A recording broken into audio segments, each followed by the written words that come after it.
मैं डॉक्टर विनाशपति तिवारी, प्रवक्ता गणित, राजकीय जुबली इंटर कॉलेज गोरखपुर से इस ऑनलाइन वीडियो क्लास के नए भाग में आपका मैं एक बार फिर स्वागत करता हूं।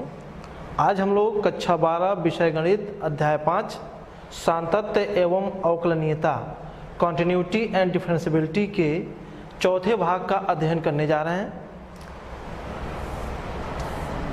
आज के हमारे चर्चा के मुख्य बिंदु हैं श्रृंखला नियम यानी चेन रूल, अस्पष्ट फलनों के अवकलज डेरिवेटिव्स ऑफ इम्प्लिसिट फंक्शंस, प्रतिलोम त्रिकोणमितीय फलनों के अवकलज derivatives of inverse trigonometric functions, चरघातांकी फलन यानी एक्सपोनेंशियल फंक्शन। बच्चों, पिछले भाग में हम लोगों ने ये पढ़ा था कि कोई फलन किसी बिंदु पे कब अवकलनीय कहा जाता है। तो हम लोगों ने क्या किया था, फलन f के लिए बिंदु c पर राइट हैंड डेरिवेटिव परिभाषित किया था, फिर बिंदु c पर लेफ्ट हैंड डेरिवेटिव परिभाषित किया था और कहा था कि फलन f बिंदु c पर अवकलनीय होगा कब, यदि right hand derivative equal to left hand derivative. इसका मतलब ये हुआ कि आपको अगर किसी बिंदु पर अवकलनीयता चेक करना है तो आप राइट डेरिवेटिव लेफ्ट डेरिवेटिव निकाल लीजिए और देख लीजिए कि वो दोनों बराबर आ रहा है कि नहीं। अगर बराबर आएगा तो उस बिंदु पे फलन अवकलनीय कहा जाएगा, अगर बराबर नहीं आएगा तो उस बिंदु पे फलन अवकलनीय नहीं कहा जाएगा।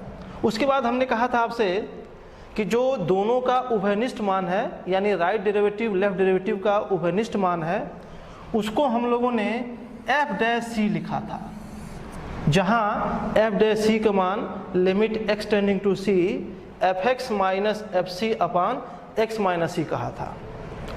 एक और चीज़ बच्चों समझिए, अक्सर आपके सामने अवकलज यानी डेरिवेटिव और अवकलन यानी डिफरेंशिएशन ये सब आता रहता है। ध्यान देंगे, अवकलज निकालने की जो प्रक्रिया है उसे अवकलन कहा जाता है, यानी डेरिवेटिव निकालने का जो प्रोसेस है, जो प्रक्रिया है, उसको क्या कहते हैं, डिफरेंशिएशन कहते हैं। अब हम इसके आगे बढ़ते हैं। आपके सामने दिख रहा है श्रृंखला नियम यानी चेन रूल। समझिए इसको क्या कहता है नियम। माना f एक वास्तविक मानी फलन है जो दो फलनों u और v का संयोजन है। बच्चों, यहाँ पे u जो है x का फलन है और v क्या है, ये भी x का फलन है। तो f बराबर VOU, ये संयोजन का सिंबल है। VOU मतलब v और u का संयोजन। हम मानते हैं कि ux को हम लोग t मानते हैं, तो चेन रूल ये कहता है कि df बाई dx यानी f का अवकलज x के सापेक्ष क्या होगा, dv by dt into dt by dx। शर्त यह है कि dt बाई dx और dv बाई dt दोनों अस्तित्व में हों। इस नियम के द्वारा अगर हम एक उदाहरण हल करें, साइन एक्स क्यू का अवकलज ज्ञात कीजिए। हम यहाँ पे चेन रूल लगाने जा रहे हैं। देखिए कैसे, हम मान लेते हैं ux बराबर एक्स क्यू। जो एक्स क्यू लिखा है इसको हम लोग ux मान लेते हैं। अभी हमने आर्टिकल में देखा कि हम लोगों ने ux को t माना था, तो हमने मान लिया क्या, t बराबर ux बराबर एक्स क्यू। इसलिए यहाँ पे vt कितना हो जाएगा, vt हो जाएगा साइन t। अब देखिए fx, तो fx कितना है, VOUX, इसका मतलब VU ऑफ x। अच्छा, ux कितना है, ux का मान है एक्स क्यू, तो हो जाएगा VX क्यू। अब आप देख रहे हैं vt का मान कितना है, vt का मान है साइन t, तो VX क्यू का मान कितना हो जाएगा, VX क्यू का मान हो जाएगा साइन एक्स क्यू, यानी कि fx का मान क्या हो गया, साइन एक्स क्यू हो गया। अब हम क्या करते हैं, dv बाई dt निकालते हैं। तो dv बाई dt कितना होगा, साइन t का अवकलन होता है कितना, cos, तो हो जाएगा cos t। dt by dx कितना होगा, dt बाई dx हो जाएगा 3x स्क्वायर। अब चेन रूल कहता है क्या कि df बाई dx कितनी वैल्यू हमने याद किया, dv by dt into dt by dx। dv by dt की वैल्यू हम भर देंगे cos t हो जाएगा और dt बाई dx की वैल्यू भर देंगे 3x स्क्वायर। अब t की वैल्यू कितना है, t की वैल्यू है एक्स क्यू, तो हमको क्या मिल जाएगा, 3x square cos x Q. इसका मतलब हुआ कि साइन एक्स क्यू का जो अवकलज है वो कितना है चेन रूल से 3x² cos x क्यू। बच्चों हमें आगे चल के बहुत ढेर सारे अवकलन ज्ञात करने होंगे, बार बार हम इसका उपयोग करेंगे। चेन रूल का प्रोसेस थोड़ा सा लंबा प्रोसेस होता है, तो हम क्या करते हैं एक दूसरी विधि बताते हैं, उसको ध्यान से देखिए। y की वैल्यू कितना था, y की वैल्यू था साइन एक्स क्यू। आपको साइन एक्स क्यू का अवकलज निकालना है, यानी आपको dy बाई डी एक्स निकालना है। तो dy बाई डी एक्स कितना होगा, हम लिखेंगे D by d x sine x Q. ये प्रोसेस डायरेक्ट प्रोसेस है, सीधे आपका आंसर निकल जाता है। देखिए कैसे, डी बाई डी एक्स को आप एक ऑपरेटर के रूप में समझिए कि ये एक ऑपरेटर है जो साइन एक्स क्यू को ऑपरेट करने जा रहा है। साइन का अवकलज हो जाएगा कॉस एक्स क्यू, लेकिन बच्चों यहाँ एक्स ना हो के एक्स क्यू है, तो एक्स क्यू का अवकलन दोबारा ज्ञात किया जाएगा और कैसे लिखा जाएगा d by d x of x Q.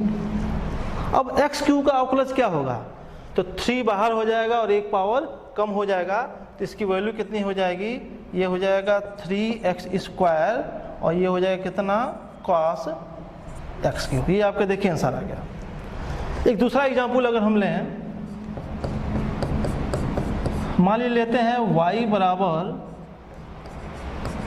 tan 2x + 5। हम इसका भी अवकलज सीधे निकालने की कोशिश करते हैं। देखिए कैसे, dy बाई डी एक्स कितना होगा, d by d x of tan 2x + 5।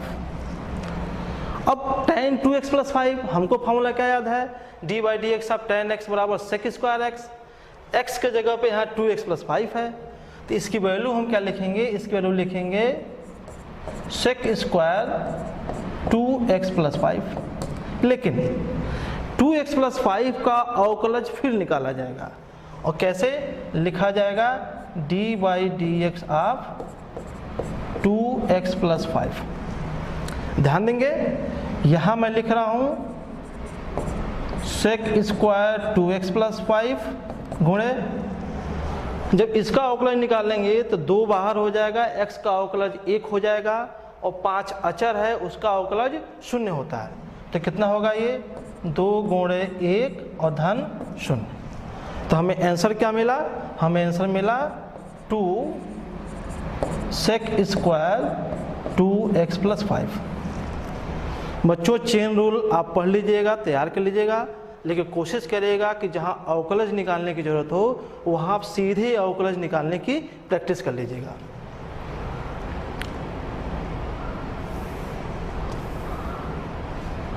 आगे बढ़ते हैं, नया आर्टिकल, अस्पष्ट फलनों के अवकलज। देखो बच्चों फलन यहाँ 2 तरह का होता है, एक स्पष्ट और एक अस्पष्ट। पहला देखिए क्या है, यदि किसी फलन को आसानी से y बराबर fx के रूप में व्यक्त किया जा सके तो उसे स्पष्ट यानी एक्सप्लिसिट फंक्शन कहते हैं। y को x के रूप में लिखा जा सके, एक शब्द है आसानी से। देखिए y बराबर 3x² + 8, y बराबर sin x। फर्स्ट ईयर में जो अवकलज आपने अब तक ज्ञात किया वो सारे स्पष्ट फलन के उदाहरण थे। y बराबर sin x अवकलज पूछा जाए तो dy बाई डी एक्स बराबर cos x। y बराबर 3x² + 8 अवकलज पूछा जाए तो dy बाई डी एक्स बराबर 6x + 0। आपने स्पष्ट फलनों के अवकलज फर्स्ट ईयर में बढ़िया से लगा लिया है। अगला क्या है, यदि किसी फलन को आसानी से y बराबर fx के रूप में न व्यक्त किया जा सके तो उसे अस्पष्ट फलन यानी इम्प्लिसिट फंक्शन कहते हैं। उदाहरण के तौर पे x² sin xy + 6 बराबर 0।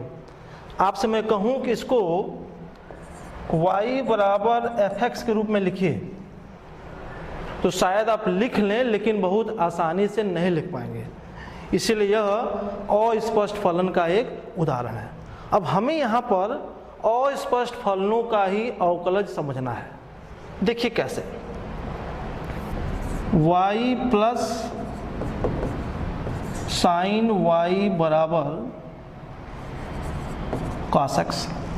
हम दोनों साइड का अवकलज करते हैं x के सापेक्ष, तो क्या हो जाएगा d by d x of y plus sine y बराबर d by d x of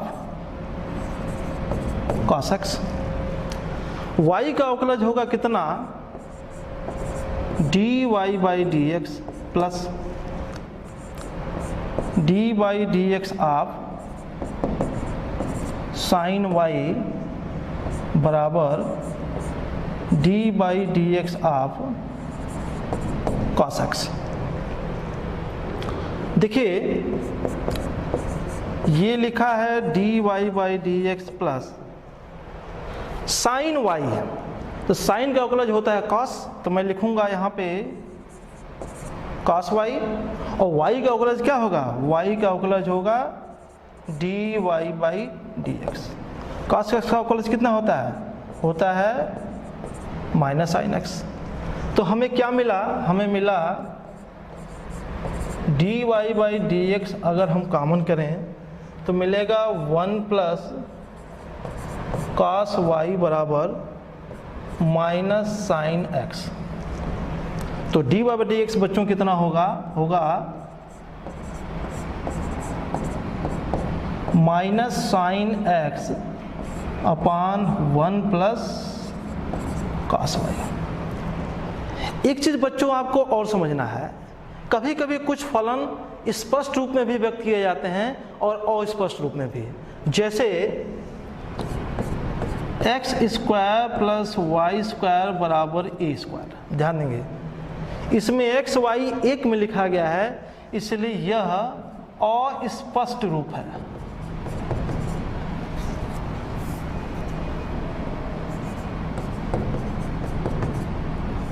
अस्पष्ट रूप है। लेकिन अगर हम इसको ऐसा करें कि वाई स्क्वायर बराबर a square minus x square, यानी y बराबर a square minus x square के पावर 1/2, ध्यान दीजिएगा यहाँ y को x के रूप में लिखा गया है, इसीलिए यह जो लिखा गया है यह उसी फलन का स्पष्ट रूप है। मतलब ये कौन सा रूप है,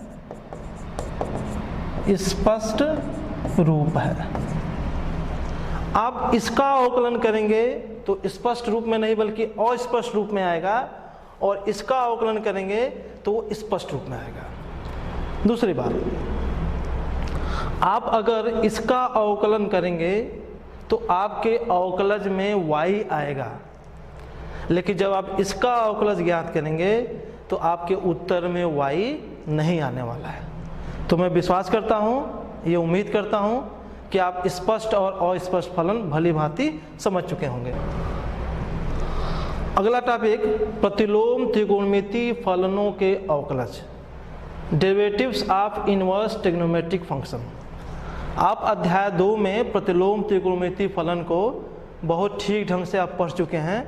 अब हम उन्हीं फलनों का यहाँ अवकलज की बात करना है।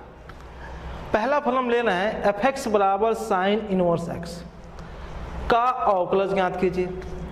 मान लीजिए कि इसका अस्तित्व है। देखिए हम लोग कैसे निकालते हैं इसको, माना y बराबर f(x) बराबर साइन इनवर्स x, इस फलन को हम y मान लेते हैं। तो आप समझिए प्रतिलोम त्रिकोणमितीय फलन के कॉन्सेप्ट के अनुसार साइन y की वैल्यू कितनी हो जाएगी, साइन y की वैल्यू हो जाएगी x, इसको मैं 2 मान लेता हूँ। अब अगर इसका अवकलज निकाला जाए तो क्या होगा, d by d x of sine y बराबर d by d x of x. Sine y का अवकलज सीधे निकालिए, कैसे निकालेंगे, साइन का हो जाएगा कॉस, तो हो जाएगा कितना कॉस वाई, वाई का हो जाएगा d y by d x बराबर एक्स का हो जाएगा 1। तो d y by d x कितना आएगा, तो d y by d x आएगा आपका कितना 1 बटे कॉस वाई। तो आपको यहाँ मिलेगा कितना under root 1 minus sine square y. देखिए बच्चों, अब अगर इसमें y की वैल्यू हम पुट करें, यानी साइन y की वैल्यू अगर x बने, तो हमें क्या मिलेगा, मिलेगा d y by d x बराबर 1 upon under root 1 minus x square. अब यहाँ एक चीज़ समझना है कि x की वैल्यू क्या क्या हो सकता है। ध्यान देंगे, x की वैल्यू ज्ञात करने के लिए हमें यह सोचना पड़ेगा कि यह चीज़ अंडर रूट में लिखा है, तो अंडर रूट में लिखा है तो हमेशा पॉजिटिव होना चाहिए।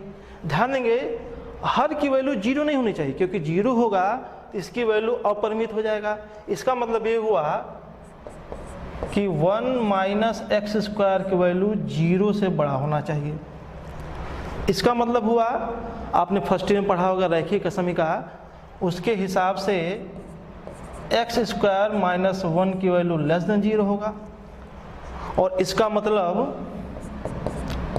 x minus 1 x plus 1 less than 0 होगा। तो अब आप याद करिए x की कितनी वैल्यू होगी, x की वैल्यू होगा कितना, this imply x belonging to -1 से +1 खुला अंतराल।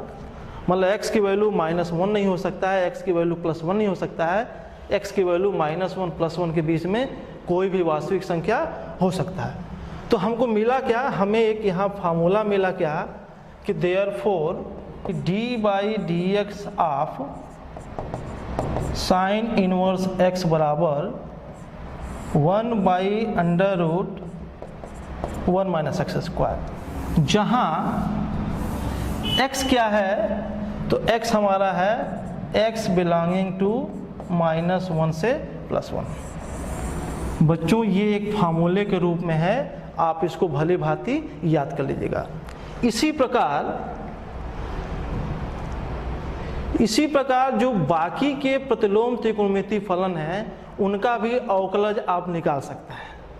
जैसे d by d x of cos inverse x, इसकी वैल्यू होती है -1 upon under root 1 minus x square, जहाँ x belonging to open interval -1 से +1। D by d x of tan inverse x बराबर 1 बाई 1 प्लस एक्स स्क्वायर, जहाँ x belonging to r। इसी तरीके से आप सेक इनवर्स एक्स का, कोसेक इनवर्स एक्स का और कॉट इनवर्स एक्स का अवकलज याद कर देंगे और उसको भली भांति से आप याद कर लेंगे। अब हम लोग आगे बढ़ते हैं और एक उदाहरण लेते हैं। यदि y बराबर sine inverse 2x upon 1 plus x square, तो d y by d x याद करिए। बड़ा आसान सवाल है ये, देखिए कैसे। y की वैल्यू है sign inverse 2x upon 1 plus x square. प्रतिलोम त्रिकोणमितीय फलन में आप याद करिए, यह किस चीज़ की वैल्यू है, यह वैल्यू है 2 tan इनवर्स x की। अब आपसे पूछा जा रहा है d y by d x, तो d y by d x कैसे आएगा, d y by d x बराबर 2 d by d x of tan inverse x। और अभी हम लोगों ने tan इनवर्स x का फार्मूला देखा था, कितना था, d by d x of tan inverse x बराबर 1 बाई 1 प्लस एक्स स्क्वायर। तो कितनी वैल्यू आ जाएगी, 2 अपान 1 बाई 1 प्लस एक्स स्क्वायर। ये आपका आंसर आ गया। अगला कॉन्सेप्ट जो कि आपके लिए बहुत ही महत्वपूर्ण कॉन्सेप्ट है, चर घातांकी फलन, एक्सपोनेंशियल फंक्शन क्या होता है, हम लोग इसको समझेंगे। देखिए, फलन y बराबर एफ एक्स ए के पावर x, जहाँ a क्या है, वास्तविक संख्या है, और दूसरी महत्वपूर्ण चीज़ a हमेशा 1 से बड़ा होना चाहिए। बच्चों ध्यान देंगे, a वास्तविक होना चाहिए और 1 से बड़ा होना चाहिए। अगर ऐसा है तो जो फलन f(x) बराबर a के पावर x आपको दिख रहा है, यह क्या है? यह कहलाता है चरघातांकी फलन। उदाहरण स्वरूप 2 के पावर x, 5 के पावर x, 10 के पावर x, ये सारे चरघातांकी फलन के उदाहरण हैं। अगली बात, इसका प्रांत क्या है? r है। परिसर यानी रेंज क्या है? r+, यानी सभी धनात्मक वास्तविक संख्या। इसका परिसर r+ इसलिए है, जैसे मान लीजिए 10 के पावर x है। अब 10 के पावर कुछ भी करिए, हमेशा वो धनात्मक संख्या ही देगा। जैसे 10 के पावर 2 करेंगे तो भी +100 आएगा, और 10 के पावर -2 करेंगे तो +1/100 आएगा। x की वैल्यू चाहे धनात्मक रखिए चाहे ऋणात्मक रखिए, 10 के पावर x की वैल्यू हमेशा धनात्मक ही आने वाली है। अगली बात, चरघातांकी फलन सदैव वर्धमान फलन यानी इंक्रीजिंग फंक्शन होता है, अर्थात जैसे जैसे हम x अक्ष के धन दिशा की ओर बढ़ते हैं, फलन ऊपर उठता जाता है। आपको आगे चल के वर्धमान फलन, ह्रासमान फलन पढ़ाया जाएगा। यहाँ ये कहा जा रहा है कि चरघातांकी फलन हमेशा वर्धमान फलन होता है। हम इसका ग्राफ बनाते हैं, y बराबर 10 के पावर x। देखिए कैसे हम एक चार्ट बना लेते हैं, यहाँ रखते हैं x, यहाँ रखते हैं y बराबर 10 के पावर x। आप अगर x की वैल्यू 0 भरेंगे तो कितना आ जाएगा? 1 आ जाएगा। आप अगर x की वैल्यू 1 भरेंगे तो ये 10 हो जाएगा। x की वैल्यू 2 भरेंगे तो कितना होगा? ये x की वैल्यू 2 भरेंगे तो 100 हो जाएगा। x की वैल्यू -1 भरेंगे 0.1 हो जाएगा। x की वैल्यू आप -2 भरेंगे 0.01 आ जाएगा। अब इसे ग्राफ को हम देखते हैं कैसे। ये y अक्ष है, ये x अक्ष है। इसका ग्राफ कुछ इसी टाइप से होता है, ध्यान दीजिएगा। ये x अक्ष की धन दिशा है, ये y अक्ष की धन दिशा है, ये 0 है, 0 पे इसकी वैल्यू 1 होता है। जैसे जैसे x बढ़ता जाता है, फलन ऊपर बहुत तेजी से उठता जाता है। 0 पर इसकी वैल्यू 1 होता है, 1 पे इसकी वैल्यू 10 होगा, 2 पे इसकी वैल्यू 100 होगा। अब देख रहे हैं कि x के बढ़ने के साथ f(x) बहुत तेज बढ़ रहा है। यही वक्र किसका है? y बराबर 10 के पावर x। इसी टाइप का कर्व बनेगा 5 के पावर x, 2 के पावर x इत्यादि।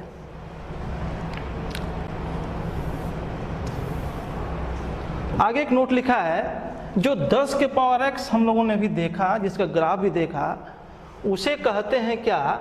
साधारण चरघातांकी फलन, कॉमन एक्सपोनेंशियल फंक्शन। आगे e के पावर x को प्राकृतिक चरघातांकी फलन, नेचुरल एक्सपोनेंशियल फंक्शन कहते हैं। अब आप कहेंगे e क्या है? फर्स्ट डे में आपने इसको देखा था कि e की वैल्यू होता है कितना? 1 + 1 by factorial 1, 1 by factorial 2, 1 by factorial 3 plus करते चले जाइए। e एक अपरिमेय संख्या होता है, और सबसे बड़ी बात है कि जो e की वैल्यू होती है वो 2 और 3 के बीच में होती है। देखिए चरघातांकी फलन आपको कहा गया है a के पावर x। a क्या है? a 1 से बड़ा है। e क्या है? e 2 और 3 के बीच में है, यानी e भी 1 से बड़ा है। अर्थात अगर a की जगह पे हम e ले लें तो हमें मिलेगा e के पावर x। तो e के पावर x हम लोग बोलते हैं क्या? प्राकृतिक चरघातांकी फलन, नेचुरल एक्सपोनेंशियल फंक्शन। दूसरी बात, बहुत महत्वपूर्ण चीज, कि जो e के पावर x का अवकलज होता है, क्या होता है? d/dx ऑफ e के पावर x, वो e के पावर x ही होता है। यह एक बहुत महत्वपूर्ण फार्मूला आपके लिए है, आप इसको याद कर लीजिएगा कि d/dx ऑफ e के पावर x बराबर e के पावर x। आप चाहें तो प्रथम सिद्धांत से इसको प्रूव कर सकते हैं। एक उदाहरण लेते हैं, यदि y बराबर e के पावर -x तो dy/dx ज्ञात कीजिए। देखिए कैसे, y बराबर e के पावर -x, तो dy/dx कितना हो जाएगा? dy/dx ऑफ e के पावर -x। अब e के पावर x का अवकलज होता है e के पावर x, तो इसकी वैल्यू कितनी होगी e के पावर माइनस x। लेकिन आपको माइनस x का अवकलज दोबारा करना पड़ेगा, जैसे हम लोगों ने चेन रूल के एक वैकल्पिक विधि में देखा, जो हम लोग सीधे अवकलज निकाल रहे हैं, उस नियम के हिसाब से हमें माइनस x का अवकलज फिर करना पड़ेगा। तो हम लिखेंगे d/dx of minus x, minus बाहर हो जाएगा, x का अवकलज 1 हो जाएगा, तो आपको आंसर मिले कितना माइनस e के पावर माइनस x, आंसर आ गया। इसी प्रकार आप बाकी भी एक्सपोनेंशियल फंक्शन का अवकलज कर सकते हैं। आपसे पूछा जाए कि y बराबर e के पावर 2x, तो अवकलज कैसे करेंगे? अवकलज करेंगे dy/dx बराबर d/dx e के पावर 2x। e के पावर 2x का अवकलज कितना होगा? e के पावर 2x का e के पावर 2x होगा, और 2x का अवकलज दोबारा किया जाएगा, तो क्या मिलेगा d/dx ऑफ 2x, 2 बाहर हो जाएगा, x का अवकलज 1 हो जाएगा, तो आपको मिलेगा कितना 2e के पावर 2x।